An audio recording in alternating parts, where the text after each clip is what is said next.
Bonjour à tous. Je vous propose aujourd'hui une vidéo qui va parler de l'apport des neurosciences en pédagogie. Alors c'est une vidéo que j'adresse plus particulièrement à mes confrères pédagogues, enseignants et formateurs, mais je pense que cette vidéo peut aussi finalement intéresser tout un chacun dans sa position d'apprenant, parce que ce que je vais vous proposer, en fait, peut vous donner des clés aussi pour améliorer finalement vos conditions d'apprentissage. Alors, les neurosciences ont identifié 4 facteurs qui vont faciliter l'apprentissage. Je pense que pour des pédagogues chevronnés ou tout du moins observateurs, ce sont des choses que vous connaissez déjà par l'observation, par votre expérience sur le terrain. Mais ce qui est intéressant, c'est que les neurosciences, je dirais, donnent une caution scientifique à ces observations ou à ces intuitions, et donc peuvent nous permettre aussi d'asseoir peut-être nos choix pédagogiques ou aussi de les expliciter éventuellement aux apprenants, voire aux parents quand on est enseignant d'enfants, auprès d'enfants. Alors, quels sont ces 4 leviers? Alors, je vous propose, voilà, petit dessin pour vous présenter ces 4 leviers. Le premier, c'est ici l'attention. Le deuxième ici, l'engagement actif. Le troisième ici, le retour d'information. Et puis enfin, le dernier, ce qu'on appelle la consolidation. Donc, on va balayer chacun de ces 4 leviers successivement. Alors le premier qui concerne donc l'attention, je voudrais juste revenir sur une petite phrase intéressante, en tout cas une définition plutôt de 2 auteurs, Audrey Hakoun et Isabelle Payot, qui ont écrit un ouvrage qui s'intitule La pédagogie positive. Et dans cet ouvrage, elles définissent l'attention comme le mouvement cérébral qui va nous permettre d'orienter notre action en fonction d'un objectif, d'un centre d'intérêt.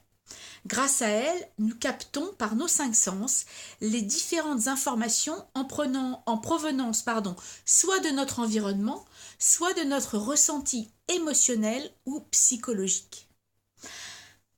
Ce que l'on confirme aujourd'hui grâce aux neurosciences, c'est plusieurs choses. La première, c'est que pour apprendre, il est important de se focaliser, donc de porter son attention sur l'objet d'apprentissage.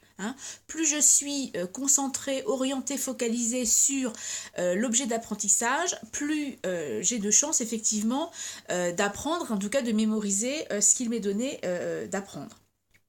Ce qui veut dire aussi, je dirais dans la droite ligne de cela, qu'il est important d'éviter les distractions.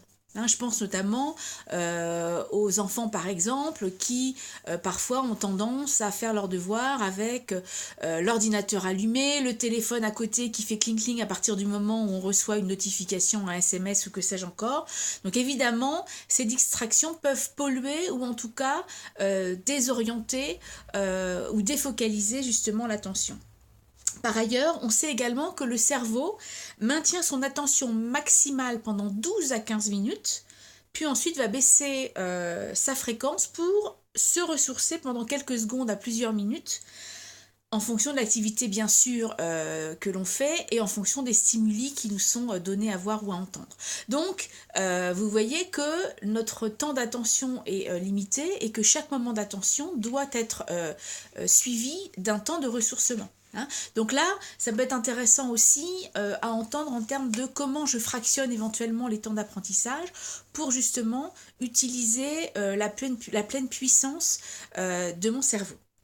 Alors, comment peut-on renforcer les capacités d'attention en situation d'apprentissage? Là, peut-être quelques clés, qu'on soit formateur enseignant ou qu'on soit tout simplement en situation d'apprentissage. Il est important, évidemment, ça paraît beaucoup de bon sens, mais c'est bien des fois de se le rappeler, de rendre l'apprentissage attrayant. Alors attrayant, ça peut passer évidemment par le sujet qu'on utilise ou la façon de l'aborder. Ça peut être lié aussi aux matériaux qu'on va utiliser, hein, qui peuvent être des matériaux d'illustration, par exemple, que ce soit des vidéos, que ce soit des objets physiques, que ce soit l'utilisation éventuellement d'illustrations qui vont permettre d'étayer, d'expliquer ce que l'on veut tenter de faire comprendre, et qui là vont convoquer des images mentales qui peuvent voilà, susciter aussi un attrait et une attention plus importante de la part de l'apprenant. On l'a dit tout à l'heure, c'est de limiter, voire de supprimer les éléments distractifs, quitte à le faire pendant un temps contraint, éventuellement négocié avec son élève, ses élèves ou son enfant. De susciter la curiosité. Donc pour ça, ce qui peut être intéressant aussi, c'est notamment par rapport à un nouvel apprentissage, d'aller chercher, explorer quelles peuvent être les croyances limitantes qui vont justement empêcher l'attention par une forme de blocage, on pourrait dire cognitif. Donc aller à la recherche de ces croyances et puis de tenter de les déconstruire pour permettre justement d'entrer dans l'apprentissage. Alors on sait en tant que pédagogue que ce qu'on appelle les exercices de représentation vont permettre justement d'atteindre cet objectif. Hein, quand par exemple sur un sujet voilà, qui peut être porteur de représentation négative ou d'affect négatif, le fait de poser tout simplement la question par exemple à l'élève ou à un groupe d'apprenants que représente pour vous ce concept ou cette notion permet justement par l'expression verbale ensuite de comprendre justement quelle ou quelles sont les représentations que la personne ou le groupe se font de ce concept. On peut aussi identifier ou ressentir un manque, c'est-à-dire que pour que l'attention soit présente, il est important que l'apprenant ait le sentiment quelque part qu'il a besoin d'apprendre ce qu'on veut lui inculquer. Hein. Donc pour ça, il est important que ce besoin en tout cas soit, j'ai envie de dire conscientisé, le mot n'est pas très joli, mais voilà, qu'il y ait une mise en conscience de j'ai un manque sur ce sujet-là et donc j'ai besoin d'apprendre. Alors là, techniquement, sur le plan pédagogique, c'est tout l'objet, tout l'enjeu des exercices de découverte où on va par exemple mettre l'apprenant en situation de prendre conscience d'une difficulté par rapport par exemple aux techniques qu'on veut lui inculquer. Et c'est cette confrontation à la difficulté, au problème où on manque, qui va l'amener justement à focaliser son attention sur ce qu'on va lui présenter juste après. On sait également que il est important d'espacer les périodes d'apprentissage et de répartir le temps qu'on va allouer à ce temps d'apprentissage. Et on sait aujourd'hui qu'il est préférable en fait d'apprendre sur des périodes courtes sur un sujet donné par exemple, plutôt que de se mettre à la table pendant 3 heures et de bachoter ou de potasser sur un même sujet. On sait également que la variété va aussi permettre un regain d'attention. Hein. Donc voilà, c'est vraiment travailler sur ces questions de varier les moments, varier les sujets pour maintenir, je dirais, l'attention à un niveau optimal.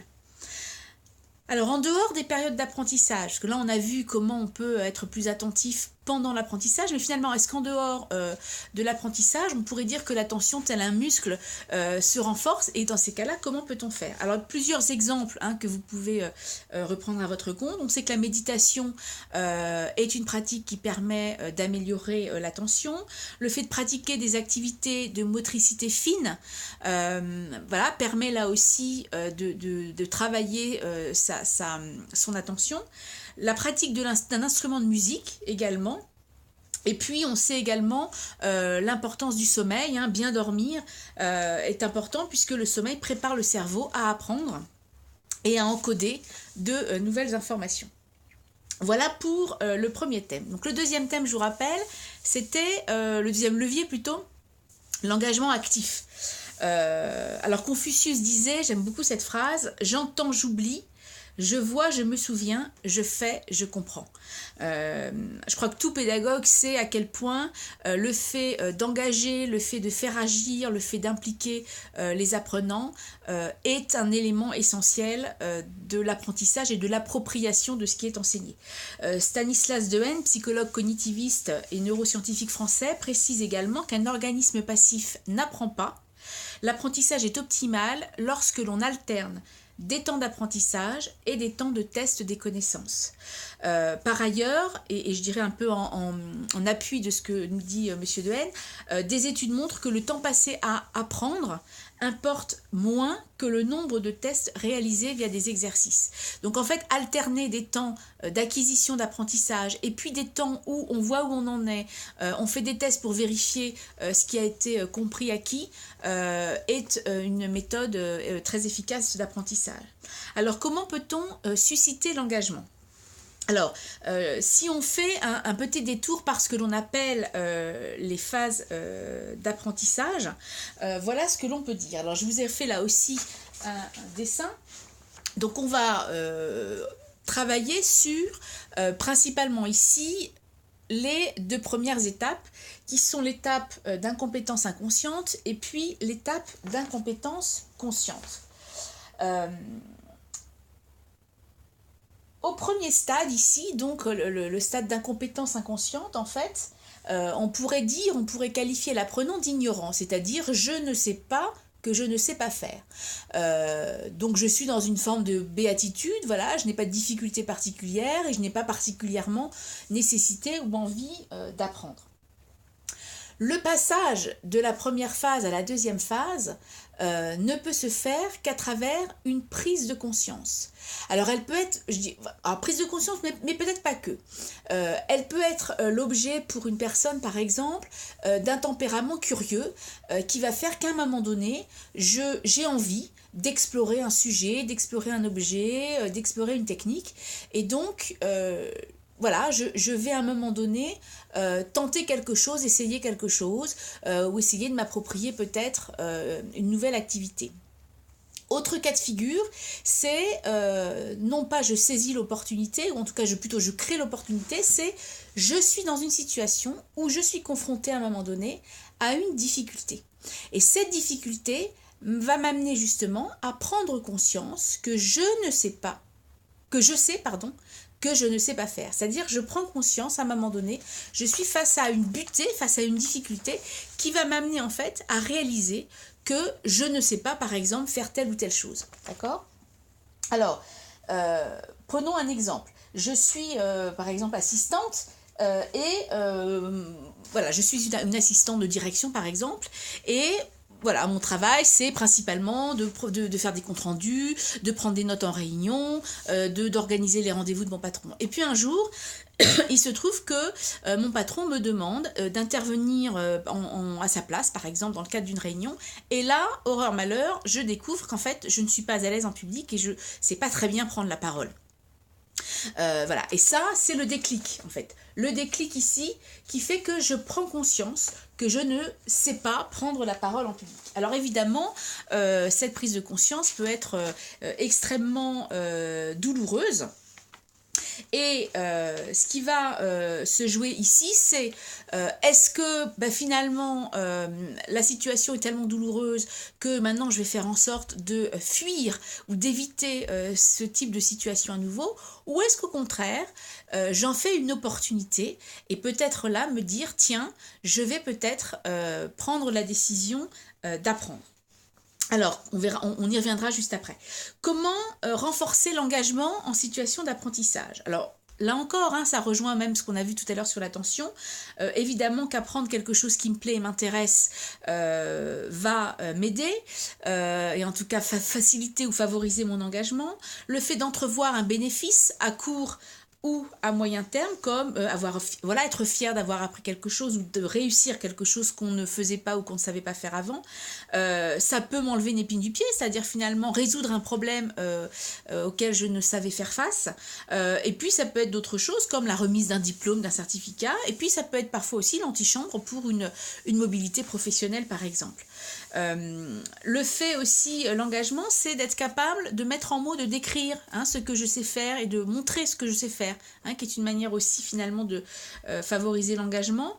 Le fait de recevoir aussi du feedback positif va m'encourager à poursuivre. Le fait de répondre à des questions et d'interagir avec mes pairs, c'est-à-dire mes collègues apprenants et avec un formateur. Et puis on l'a vu, le fait de tester régulièrement mes connaissances à travers des thèses, des mini-thèses, des examens, des évaluations, etc. Donc on sait, je le disais, à quel point cette phase-là peut être délicate et douloureuse. Donc c'est important en tant que formateur et enseignant de rassurer, de relativiser, de dédramatiser, pour justement engager, parce que c'est un peu ça quand même l'enjeu, d'engager l'apprenant à rentrer dans l'apprentissage. Et voilà, je prends conscience de mes lacunes et j'ai quand même confiance dans ma capacité à faire face et justement à intégrer de nouvelles compétences et de nouveaux savoir-faire. Donc ça, c'est vraiment important. Troisième levier, hop, je reviens ici. Troisième levier, on l'avait vu, c'est ici envers le retour d'information.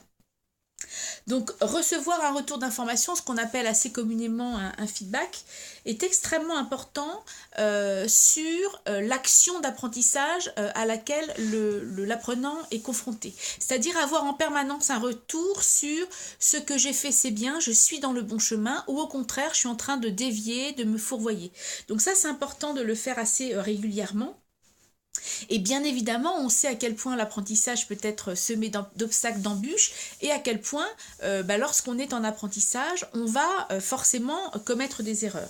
À ce sujet-là, je vous invite à regarder ma vidéo numéro 9 sur la question de l'erreur. Alors, ce qui est important, c'est évidemment de ne pas stigmatiser l'erreur, mais plutôt d'aider l'apprenant à comprendre ce qui s'est passé, et puis surtout à surmonter la difficulté et à se remettre, je dirais, en chemin pour pouvoir justement améliorer ce qu'il a fait. Donc là, on est ici, si on reprend les 4 phases d'apprentissage, on passe ici donc de l'incompétence consciente, je prends conscience que je ne sais pas faire, et puis la décision d'apprentissage que l'on espère évidemment en tant que formateur.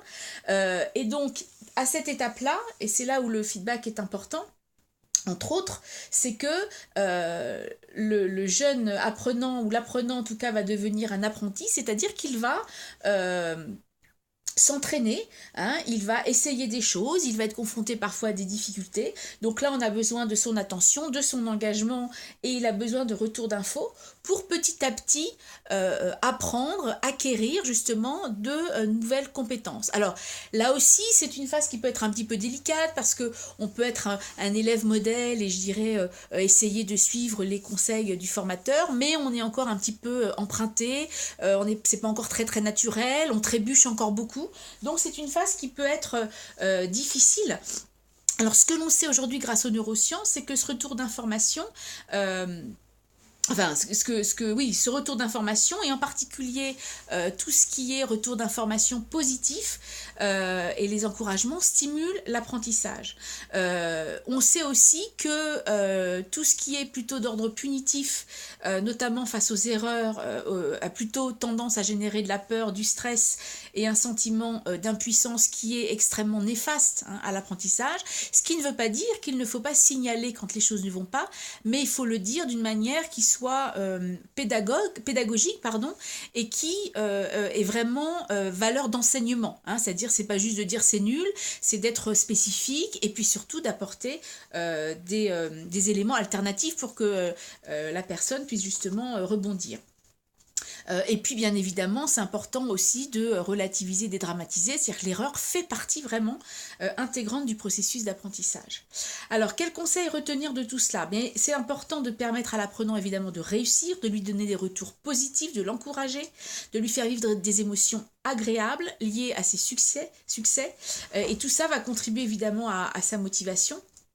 Et c'est important dans cette fameuse phase de compétences conscientes où on l'a vu, il va falloir faire des efforts, il va trébucher, il va faire des erreurs et se confronter à des obstacles. Donc c'est important, pour maintenir, je dirais, un engagement important, d'avoir ces retours d'informations pour justement, je dirais, aller au bout de cette phase.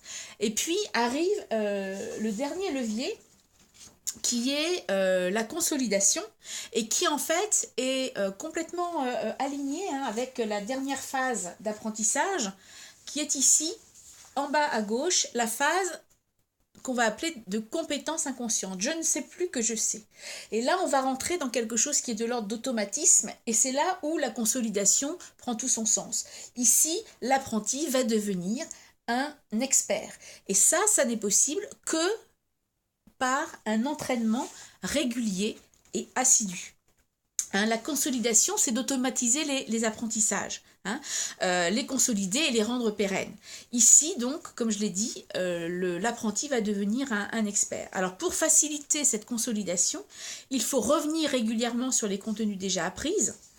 Il faut donner des exemples issus de la réalité des apprenants pour que ceux-ci puissent envisager, imaginer la transposition. Ça peut être aussi de donner ce qu'on va appeler entre guillemets des devoirs, pour qu'il y ait un suivi qui soit fait en dehors des temps à proprement parler de formation, et je pense notamment aux formations présentielles. C'est de proposer aussi aux personnes de s'engager pour la suite en élaborant ce qu'on appelle des plans d'action, donner des conseils aussi pour s'entraîner, comment donc aider en fait les personnes à entrevoir la possibilité de la transposition. C'est aussi enseigner des choses qui soient extrêmement pratiques et issues de l'environnement propre à chacun, pour que justement là aussi ils aient le sentiment que ça peut s'appliquer et que c'est pas compliqué, que c'est possible. Donc partir en confiance, se dire voilà, je sais que j'ai les outils et que si je les applique, ça ne peut que marcher. On peut aussi présenter ces 4 phases d'apprentissage justement pour amener les apprenants à comprendre les difficultés parfois auxquelles ils peuvent être aux prises, et puis leur montrer à quel point à un moment donné aussi, pour qu'ils deviennent des experts, ils doivent finalement prendre la main aussi sur leur apprentissage et devenir maître, je dirais, de leur destinée, si je puis dire, de futurs experts. On peut aussi prévoir des temps de partage, des retours d'expérience pour renforcer les acquis et lever d'éventuelles difficultés. Donc ça peut être intéressant évidemment entre chaque session de regroupement, par exemple en présentiel, de prévoir des temps d'intercession où on va prendre contact avec les apprenants, les suivre un petit peu sur le terrain, voir ce qu'ils ont pu mettre en application ou pas, éventuellement réajuster ou renforcer certaines difficultés. Il faut évidemment, en tant qu'apprenant, saisir ou créer toutes les opportunités qui peuvent nous permettre de mettre en pratique ce que l'on a appris, parce que si on ne le fait pas dans les semaines qui suivent la formation, malheureusement, il y a une déperdition qui sera un petit peu funeste, je dirais, à l'acquisition des compétences. Et puis à nouveau, et dernier point, bien dormir. Là encore, le sommeil est extrêmement important. On l'a vu à la fois en amont, pour bien se préparer, et notamment dans l'attention, mais aussi dans la consolidation, puisqu'on sait que le sommeil va consolider la mémoire de ces apprentissages et va permettre d'en faire une mémoire stable et durable. Voilà ce que je souhaitais vous partager avec vous sur ces questions d'apprentissage, ces 4 leviers qui nous ont été, je dirais, confirmés et sur lesquels on peut être conforté grâce aux neurosciences. Je vous souhaite à tous une excellente journée. Au revoir.